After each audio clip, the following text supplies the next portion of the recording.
Cooper says, yep, he's really cute. And Ivy's like, well, maybe I'll get the door next time. Oh, wink.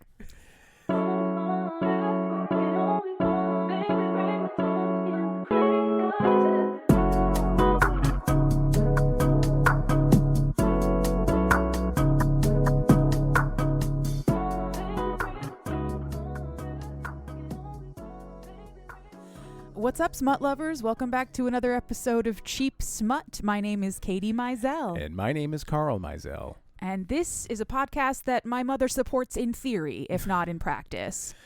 No, all you need to know is that one class that you took in college. Yep, race, gender, and sexuality. It was a she... basic primer on woke ideology, basically. Yep. By that, I mean just like knowing about other people. She called it sex, drugs, and rock and roll. Yeah. So she listened to the first episode because she's nice. Oh, she listened to our intro episode because she's nice. She didn't listen to Rook's Grave. Oh, God, no. No, I think the first time my mother heard me use the word pussy, her pacemaker would fail and she would die. And I don't want that because I love her. No, so she's a good person. Mommy, stay far away from this, please. Yeah. How are you, honey? I'm so goddamn tired. I know. You were flying solo again. Yeah, you were out of town for work for 4 days. Yep. And I was alone with the kids. Because my parents were also out of town doing like fun retiree shit with their fun retiree friends. So it was just me. This is the first full conversation I have had with an adult in days. Yeah. I mean, we've spoken on the phone. Yes, we have, but now you're in front of me in person. Exactly. And then last night we had just absolutely terrible weather that ripped through Michigan. A lot of damage was done. Our house was not damaged, thankfully. Yeah. But it was scary. It was very scary. And I was here alone, and I don't like thunderstorms, and you weren't here. I wasn't alone, and I also had to go through it. So, yes. So just to the east of us, I drove up I-96 on my way home today, and I drove right through where semi-trailer. They had 17 semi-trailers that were like flung. Yeah. But I was down in just south of Cleveland, and I was watching Barry. Yep. You know, high on my edibles. And then my phone starts going, bro, there's a tornado. You should go. You should go. Yeah. And it was just a parade of dads. No, it was just dads in various, forms of dad pajamas. Yep. I was wearing my slutty little dad shorts. Yeah. And my Praise the Guns. Yeah. Solaire shirt. And guns meaning muscles. Yeah. It's Dark Souls Praise the Sun, but it's Solaire, and he's doing a double bicep pose. But anyway, yeah, so that was fun. So I was wandering around the Hilton Garden Inn at midnight. Yep. In my bunch of dads just standing outside going, yep, that's wind. You feel that? And when I left this morning, the paternal urge to watch storms, I guess. Yeah. Well, we're just looking out for everybody. We're just dadding it up. Yeah. But driving around northeast Ohio today on my way back, coming up from Cleveland or through Cleveland and then up along the shore there were trees down everywhere. It hit pretty hard in Ohio too. I don't know if there were any actual tornadoes or whatnot, but you didn't come here for the weather talk. Yeah. You came here for the smutty talk. Yeah. And we have a little bit of a reversal. Yes, we do. This week, because you had a hard week. I did, yes. So did not have even the opportunity to read, really. You didn't have the opportunity to read. So last week, we knew that this was going to happen. So we opted to make things a little bit easier on all of us by switching up the roles. So I will be presenting a book this week. Yeah. And B, we are finally addressing the elephant, the smutty elephant in the smutty room. And we are diving into the world of Chuck Tingle. God, I'm excited. I have no idea what a Chuck Tingle book is like. I don't know if they're like, I asked you the other day, I was like, is it actually smutty or is it just sort of like half smutty and mostly a joke? No. But I'm guessing it's porny. It's porny. Fuck all right. yes. Good job, Tingle. It is porny, all right. And with that, and you don't know what we're reading. I don't know anything. I'm so excited. So I'm just going to show you the cover. I've been so excited to see, just to know what book it is, because I've seen a lot of the silly ones, and Are you ready? Yes. So I'm gonna show her the cover, and then she will squeal with delight, and then I'll read it to you. Yep.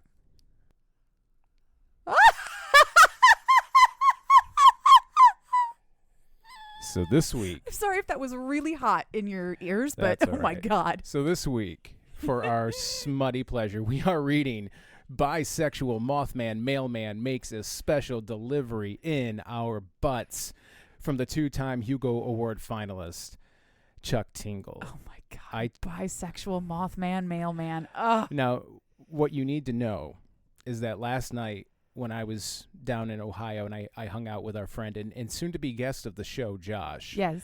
And I told him what we were reading, and for about a good 90 seconds, we were probably freaking out the patrons of the Winking Lizard because we were just so enamored and taken with the semantic satiation of the phrase bisexual Mothman Mailman, bisexual Mothman Mailman. So we're just two...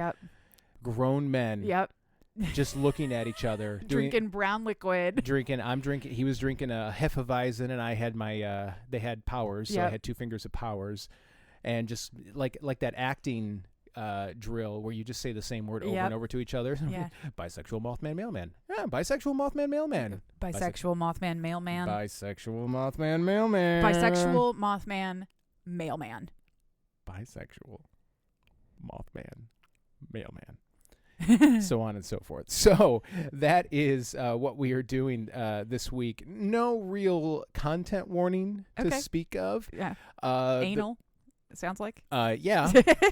I mean, I don't really consider that a content No, it's warning, not really a content warning. But this book is available. I don't know if it's on Kindle Unlimited, but it is available for $2.99 on Amazon. If Katie, while I take a drink, if you want to find out what that is. And I don't really feel like taking a really long pause here, so I'll just talk through it. All right. According to the Kindle store, it is not available through Kindle Unlimited. You do have to pay $2.99 for it. Okay. I'm guessing that's going to be the same for all Chuck Tingle books, but you know what? They're probably worth the $2.99.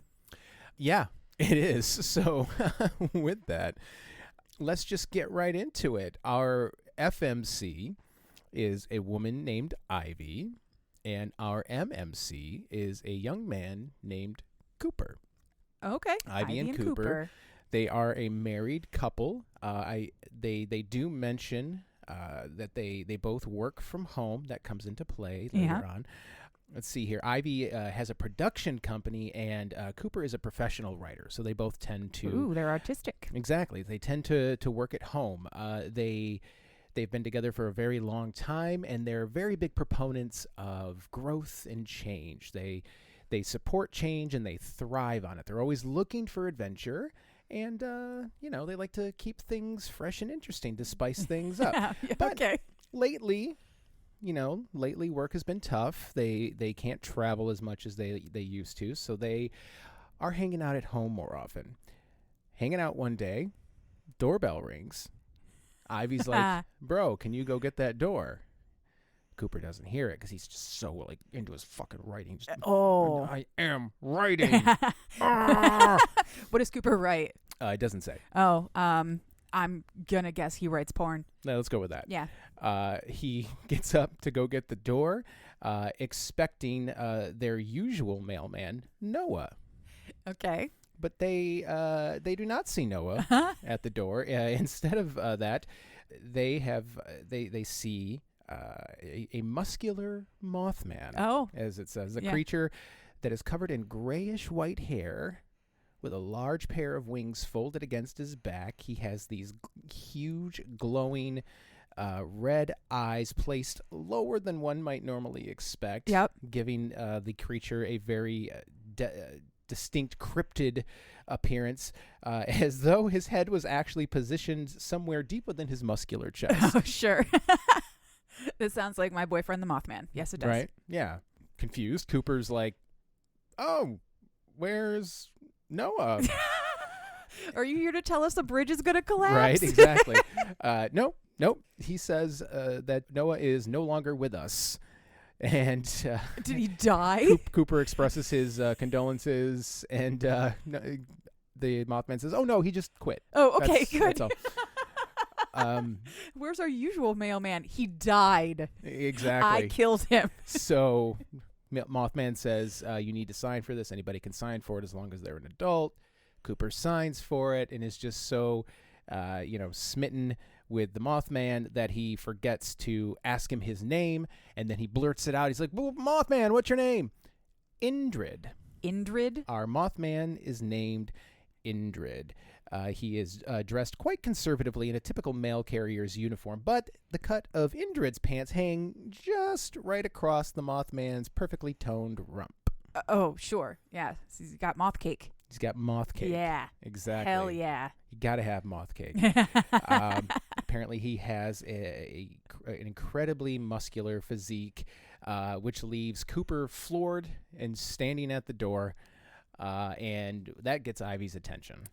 All right. So I can picture it. yeah. I can picture it. Yep. So it's the package for Ivy. I bet it is. Gives it to Ivy, and it turns out we have a little meta commentary here. It's a book. It's called Bisexual Buckaroos: 7 Bi Group Encounters in the Tingleverse. So hell yeah. so apparently, Yeah, sure. people in the Tingleverse are aware of Chuck Tingle Oh yeah. and read his novels. Yeah. And she got this because apparently Cooper is bisexual. Yeah. And so she thought that they could read it together Aw. and have a little fun. Oh, that's And- really nice. Yeah. So this encounter with Indrid has got Cooper feeling all kinds of different ways. He thought that it might be just a little like kind of flirtatious thing, but then it occurs to him that maybe Ivy might be into The Mothman? Into the Mothman. So he Look just at this sort of hot Mothman, babe. well, that's what he says. Yeah. Mothman was our new mailman's kind of cute. So I'm gonna pause to say that I really appreciate that he is a Mothman. He's not like a shifter. He just looks like that. Yep, That's- he's just Mothman. Yes, that is peak monster fucker behavior. Good Yep. job, Chuck. Yep. So just Mothman. Cooper says, "Yep, he's really cute," and Ivy's like, "Well, maybe I'll get the door next time." Oh, wink. They get back to their work, but Cooper cannot concentrate.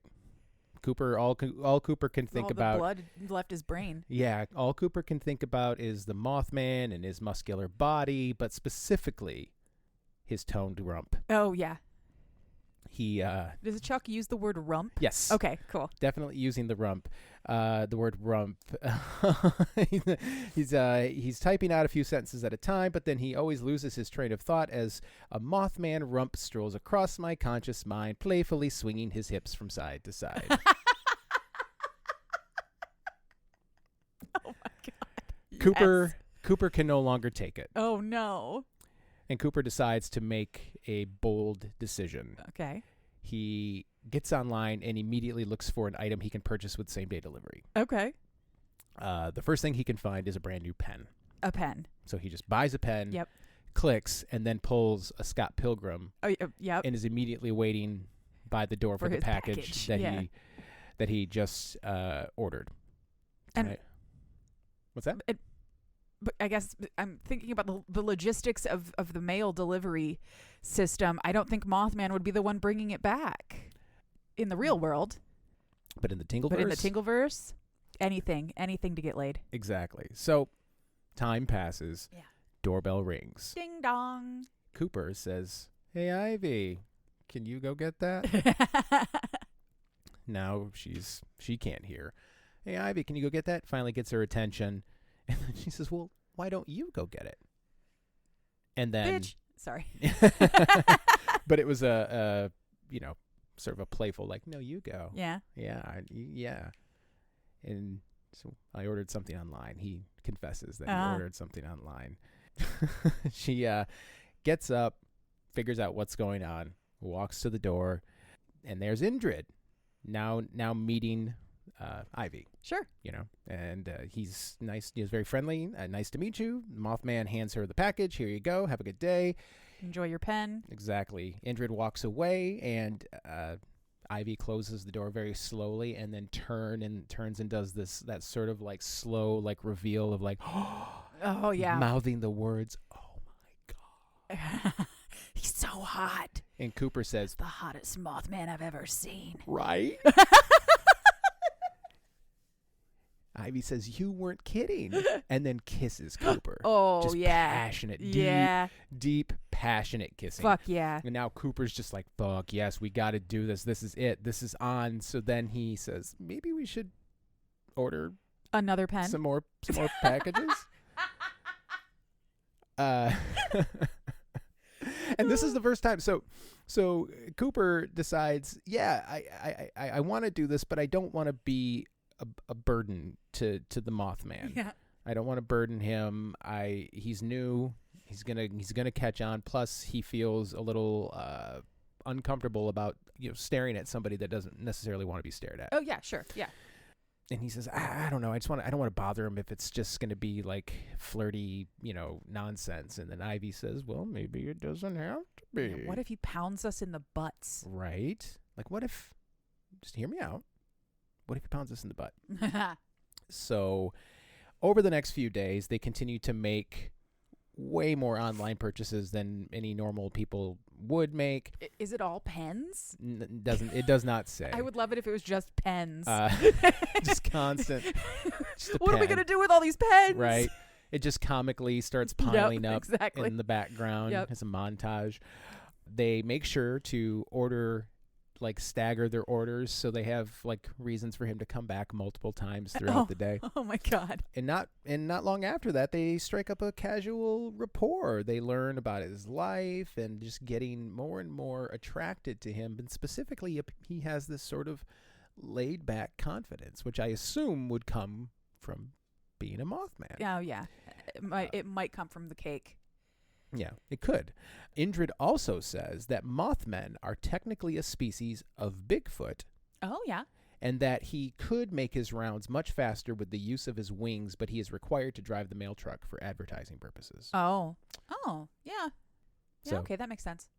That does. Although I feel like having a flying Mothman land on your front lawn in a mail carrier's uniform is advertisement enough. The U.S. Postal System now delivering via Mothmen. I would have to think so. You see the ad, like the print ads. Yep. It's just like a army of Mothmen. Yep. In the little blue shorts. Yep. And it just says, happy to serve you. Or rain or sleet or snow. And instead, how they do wraps on cars, they just wrap their wings. Oh my God, yes. But in a way that's humane. Yeah. And they're still able to fly and it doesn't hurt them. Yeah. Again, if a Mothman can exist. Oh, sure. I think it's fine to suspend your disbelief and assume that Mothman can also have some sort of advertising wrap on his wings. Yes, absolutely. All right. So, I'm glad we're in agreement on that. After all these packages start arriving, there's definitely a connection there between Cooper and Indrid, but apparently also between Cooper and Ivy. So, Ivy and... Wait, what? You said there was a connection between Cooper and Indrid. Between Indrid and Ivy. Indrid and Ivy. Okay, That's what I meant. Thank you. All of them are into each other. Yeah, everybody's into everybody. Yeah, cool. So they hatch a plan, execute, doorbell rings. Cooper's like, are you sure? You sure? Yep. All right. You think that I'm sure. You think the books that you have read to me start quickly. This is page 4. Oh yeah, you told me that this it's was only an 11-page it's like a book. 12 page. It's like a smutty essay. Yeah. Ivy's like, "Yep, let's do it." Opens the door. There's Indrid with 2 packages. One for Cooper, one for Ivy. Says, "Hey, how are my favorite, route people? Yep. Here are your packages." And he said, Cooper's like, "Oh, we're good. Excited to get these open." To which Indrid says, "Oh yeah, something fun." Oh yeah. Yeah, my wife. He says. Ivy grins mischievously, then reaches out and starts to gently run her fingers down Indrid's muscular chest. Oh, okay. A move that clearly demonstrates to Indrid that shit is officially on or on adjacent. Wow, wow, wow, Yep. wow.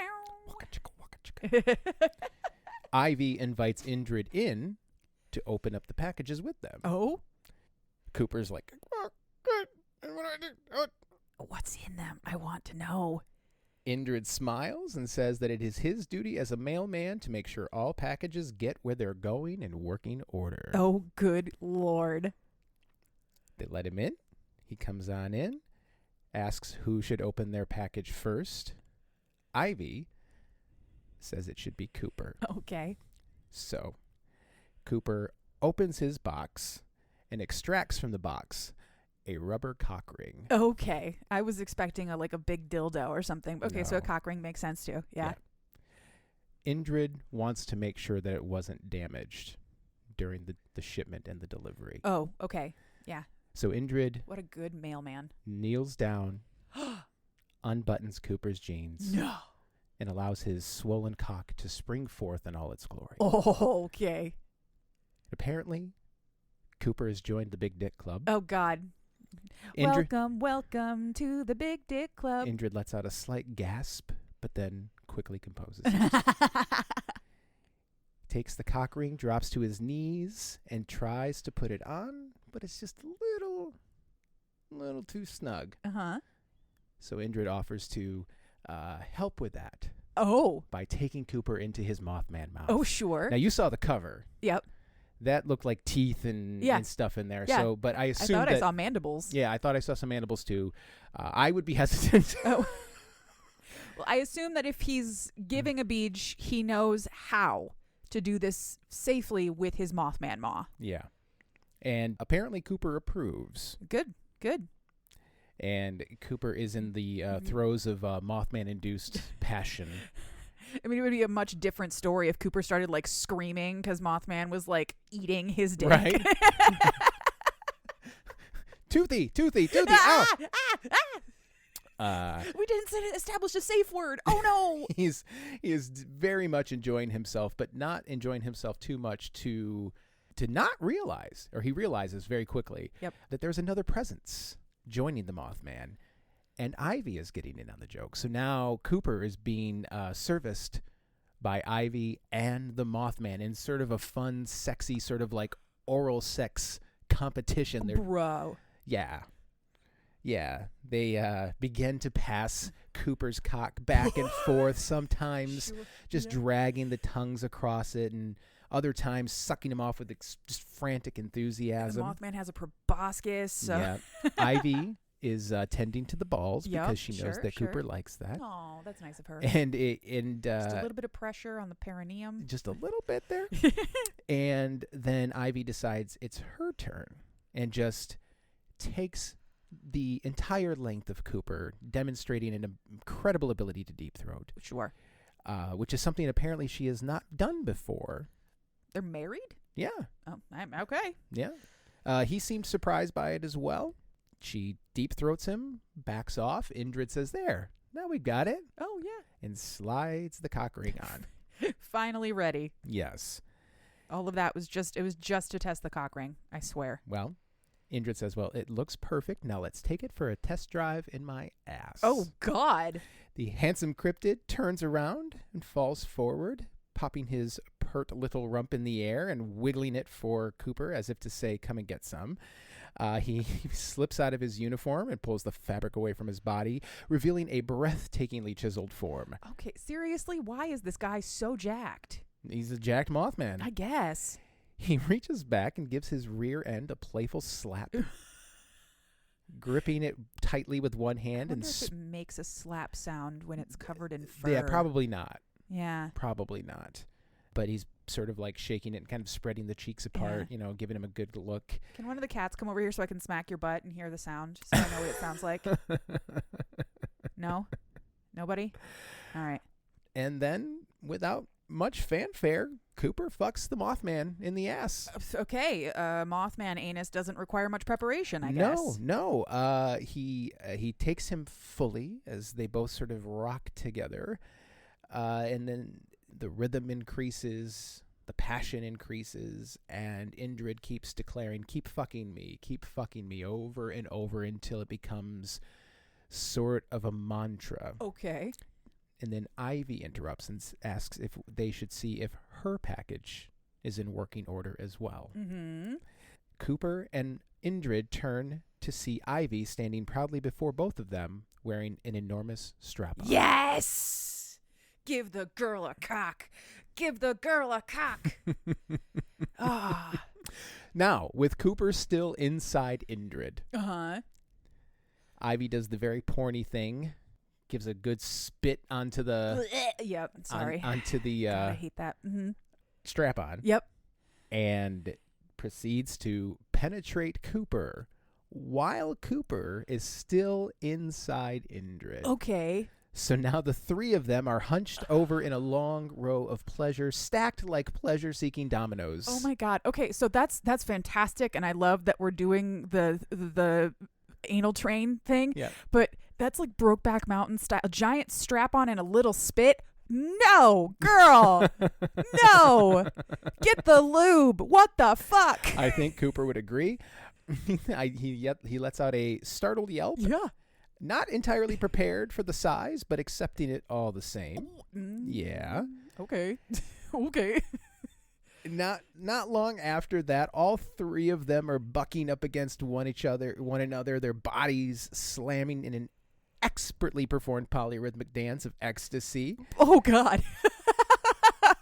And Cooper declares that he is about to come, Sure. which Ivy says, "No, you must fuck me now." Oh. So then everybody just turns 180 degrees. Yeah. Everybody just turns around. So now Cooper is going to fuck Ivy. They take off the strap on to give him better access. Yep.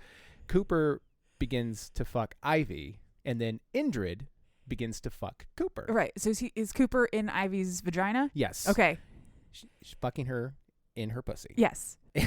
And now Cooper is very grateful that Ivy warmed him up with the enormous strap-on, because Sure. apparently Mothman is enormouser. Oh, welcome to the Big Dick Club, Yeah. Mothman. Ivy whispers in his ear, "Are you having fun?" Which he enthusiastically replies, "Fuck yes." Oh.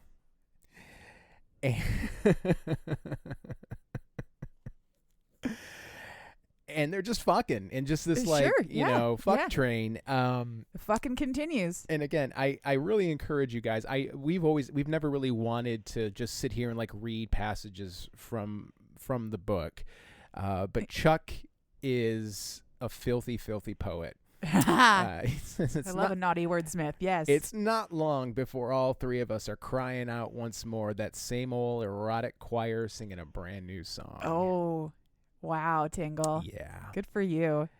Once again, Cooper declares he's going to come. Indrid declares he's going to come. Ivy declares that she too is going to come. Oh my God. The planets are aligning. The planets portal opens. are aligning. Mothman finishes inside of Cooper. Oh, now you're gonna have his Mothman butt babies. Mothman butt babies. Ivy, this whole time, has been on her back. Okay. But like a sandwich? no. Well, I mean, if she's the bottom piece of bread, and then Cooper is the middle, and then Mothman's the I mean, like whatever. a sandwich. A sandwich, but however you want to. They're a fuck sandwich. Whatever you want to call it. Yeah, I want to call it a fuck sandwich. That's fine. It's your podcast. You can do whatever the hell you want. You could call it a fuck cubano. I don't know. Fuck Cubano. I don't know. It's a croque-mon fuck. Yeah. A muffaletta. No fair being funnier than me. Debatable. Oh my God. And when Cooper comes, he pulls out, and Indrid offers to help and reaches around him and jerks him off onto Ivy. Ivy has not quite joined the orgasm parade as of yet, but she's about to get there. Sure. And so I should fucking hope there's two dudes in the room. Right? So she, while Cooper is ejaculating on her, she reaches down, starts to finger her clit. Sure. As soon as Cooper is done coming, he decides to be a good husband and gets down there and eats her out. Oh, good. Yeah. while I believe Indrid is still back there behind Cooper. But not for long, because Ivy declares that she wants to come with a Mothman cock in her ass. Wow. She coos this, according to Chuck. She coos this. I don't know how one coos that. I mean, I can kind of hear it, but I could. No, I'm not gonna record that. That's never going to be recorded. Nope. You don't. Nope. You don't want your AI overlords to. Hell no. Get a hold of that. Hell no. I do not want. My luck, that audio clip would become like memed somehow. Nope. Yeah. Not me.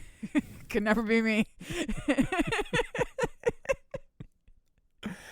Now, if you remember from a few minutes ago, Indrid came in Cooper's ass. Yeah, the Mothman butt babies. Right, yes. Mothman butt babies. Cooper hears this declaration, looks to expecting to see Indrid, a little worn out and in pleasure drunk, but no, there is Indrid. Apparently, Mothmen have very short refractory periods. Sure. Because he is ready once again. Ivy reaches down and grabs Indrid's giant cock and impales herself across his incredible girth in one swift and fearless motion. Oh, God. Oh. Okay. Now, this part requires you to close your eyes and try to imagine. So, Indrid is fucking Ivy. Yep. In her ass. Yes. And now Cooper is tonguing her clit again. Yep. So now we have to try to imagine what position they're all in. So maybe Indrid's on his back? Yes. Well, so I've read this scene before this particular mashup, and Indrid is probably on his back. Ivy is lying on top of him. So sort of like a reverse cowgirl. Sort of like a reverse cowgirl. Yep. And he is kneeling between their legs. Yeah. Yeah. I hope he's tending to Mothman's balls. God, yeah. I mean, you're right there. Yeah, exactly. You would think. I would like to hope I mean, so. I would. If there were balls right there. There's balls right there. There's balls right there. What are you doing, man? Telling me you're not going to play with them? Yeah. They're like little stress. Don't squeeze them too hard. Oh, no. They're stress balls in that if you squeeze them too hard, I'll be stressed. Very stressed out. Just like wiggle them a little bit. Just like wiggle them back and forth. Yeah, like Benoit balls. Yeah. God. What? It was a dated reference. Seriously. Benoit. Balls. Yeah, so she comes on the Mothman's cock. Yep. They're all finished. Yep. They all agree that is amazing. Uh-huh. Indrid promises that this will not be the last time. Oh, I should fucking hope not. That they do that. Yeah. He puts his Mothman Mailman uniform back on and returns to work. Neither rain nor sleet nor a fuck sandwich. nor a bisexual threesome will stop the Mothman from delivering your mail into your butts. Now, this book is technically over. Okay. They all lived hornily ever after. I say technically because it includes a bonus story that is actually, I think, longer than the book that it came with. That's amazing. Let's see here. 1, 2, 3, 4, 5, 6, 7, 8, 9, 10, 11, 12, 13, 14.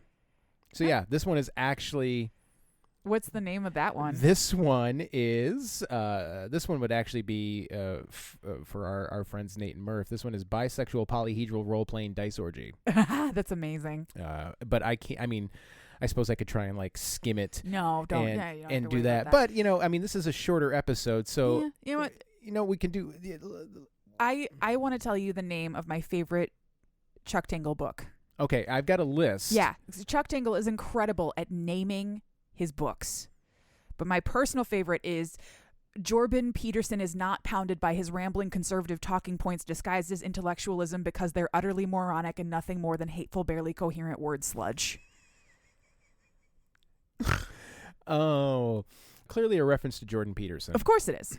who recently had to face a little bit of music in Canada, which I was really happy to hear. Basically, he's being told that he can't say a lot of the shit that he says. Whatever he wants. And his argument is like, but but I can say what I want. And they're like, okay, but what you're doing is you're saying these things and then pointing out that you're a doctor. Yeah. And you're presenting this stuff as its help. Yeah. You can't do that. Can't do that. Free speech does not protect you from giving bad medical advice. Or as Justin McElroy would say in one of my favorite tweets of all time, free speech protects you from the government, not the Justin. Exactly. It protects you from them, not from me. I'll come for you. The section in this Kindle version of this book of the Chuck Tingle books is longer than both books, I think, that are in this. Yes. And I didn't realize he is so prolific that we have a section for dinosaur tinglers. Yeah. We have... Probably including trans wizard Harriet Porber and the bad boy Parasaurolophus. It depends on... Well, I mean, this can be updated at any time. I don't see that one, but that doesn't mean it's not there. We have Revenger's butt game. Ant guy gets small to go into Thamos's butt and then get big and hard. Hell yeah. Your Honor, pound my butt. Yes. We also have unicorn tinglers. Let's see here. My ass is haunted by the gay unicorn colonel. Hunter Dentist pounded in the butt by Cecil the handsome unicorn. Yeah. Butt wars, rogue buns. Butt wars. Heavy metal unicorn lawyer sings into my butthole legally. We have Bigfoot tinglers, including God, yes. Bigfoot sommelier butt tasting. Oh my God. Seduced by Dr. Bigfoot, attorney at large. Mind you, these I'm doctor of law. I'm only reading a few of these. Yeah. Prolific. Bigfoot pirates haunt my balls. Oh my God. The curse of Bigfoot butt camp. Oh my God. Bigfoot settlers claim my butthole. Butt night, buttle royale. Yeah, buttle royale. Butt files, the case of Bigfoot's wiener. Obviously, we have living object tinglers. We have trained by the living biker train, pounded by the gay color changing dress, pounded in the butt by my book, pounded in the butt by my book, pounded in the butt by my book, pounded in the butt by my own butt. God, yes. Buttception, a butt within a butt within a butt. Isn't there? He has one that's just like pounded in the butt by the concept of time. Yeah, yeah. Which is beautiful. Vampire Night Bus pounds my butt. Yep. Shared by the Chocolate Milk Cowboys. Ooh. That sounds like the name of an album. Yeah. From like Bon Iver or like Kurt Weill. It's really folksy. Yeah. But it's called Shared by the Chocolate Milk Cowboys. Reamed by my reaction to the title of this book. Oh, wow. Chuck Tingle, I would sell my soul to you. Angry man pounded by the fear of his latent gayness. Oh. No prisoners. Oh, man. Jeez, there are... oh, God. There's a lot. I mean, kissed on the wiener by my own wiener. Ghost of his... let's see here. Donald Trump's ass is haunted by the handsome ghost of his incriminating tax returns. Oh, my God. I think he wrote this one about me. The handsome physical manifestation of autumn turns me gay. Oh. Pounded by the handsome zombie elevator, who is also a lawyer. Oh. Could have read that one in going to be like a fun double feature with Unhinged. Elevator and door. Yep. Oh, man. Oh, God, there's so many. I'm trying to find some really good ones here, but I'm trying to find another section. No sex tinglers. Oh, my favorite one. I just looked it up. Absolutely no thoughts of pounding during my fun day with this kind T-Rex because I'm aromantic and asexual, and that's a wonderfully valid way of proving love is real. It's not always about pounding. Yep. Sometimes you just go to a winery with a nice T-Rex. Exactly. Or you have a book called My Place on the Autism Spectrum because denying someone's personal journey and identity like that is incredibly rude, so no thanks. Wow. Bless. Nice guy dinosaur doesn't pound me in the butt because I'm not interested and he's not actually nice. He's just annoying and creepy and doesn't respect my boundaries when I tell him we're not on a date. Oh, wow. Dressed up handsome and not pounded because cosplay is not consent. True. We have lesbian tinglers. If you're into lesbian tinglers. Oh. Sentient lesbian jet ski gets me off. Jet ski? A butt Is in it the... one of the ones that shoots water out the back? Because that... Sorry. Well, of course it is. Because that sentient lesbian jet ski is a squirter. Yeah. You know what? She is, and it's totally normal. A butt... Don't make it weird. A butt in the mist, stirred to the core of my bodice by the Duchess Triceratops of Helena. Wow. Yeah. A lesbian bodice ripper dinosaur tingler. He could have stopped at the title. He could have. And he could have stopped at like 10. Yeah. But no, Chuck went hard. Eaten right by a saber-toothed cat at the premiere of the bizarre and frightening film adaptation of Saber-Toothed Cats, the musical. Whoa. We have trans tinglers. Yes. Yeah. Pounded by my handsome Bigfoot pilot, a trans buckaroo tale. Pounded by the handsome living song that's been stuck in my head. Oh. That last missing piece for the jigsaw puzzle I've been working on all week is handsome, and he'll pound me in the butt once I find him. Bisexual group tinglers. Yeah, the sun and the moon. The sun and the moon bang me bisexually. God, yes. The sun and the moon? Yeah. Fuck. Sentient bisexual ketchup and mustard get me off. Oh, God. Ugh. She's a sentient shampoo, and he's a living conditioner. Who wants to pound my butt? Self-help. Those are actually just they're all called Dr. Chuck Tingle's Complete Guide to Something. It's romance, sport, to film, to time, and Dr. Chuck Tingle's Complete Guide to the Void. Yeah. I would read that. Yeah, he has other The ones. Void, yes. He has an actual novel called Camp Damascus. That's right. The Places You'll Blow, an adults-only collection of sentient location erotica. And he also has Tingleverse role-playing games and interactive fiction as well. So, folks, if this is what I'll tell you, I found this book to be very funny, very smutty, Yes. and very well written. Yeah.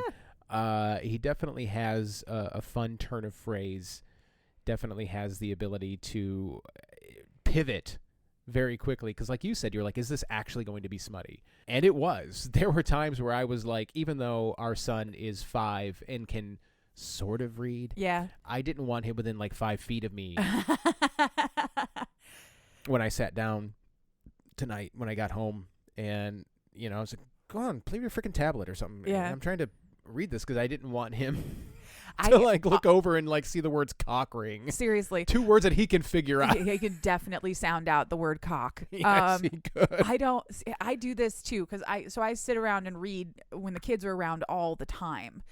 Sometimes I'll be sitting around with the toddler and she will be doing whatever, and then she'll like look over at my book and it'll be filthy porn. And even though she can't read, and I know for a fact she can't read, I'm like, don't look at that, it says the word cunt.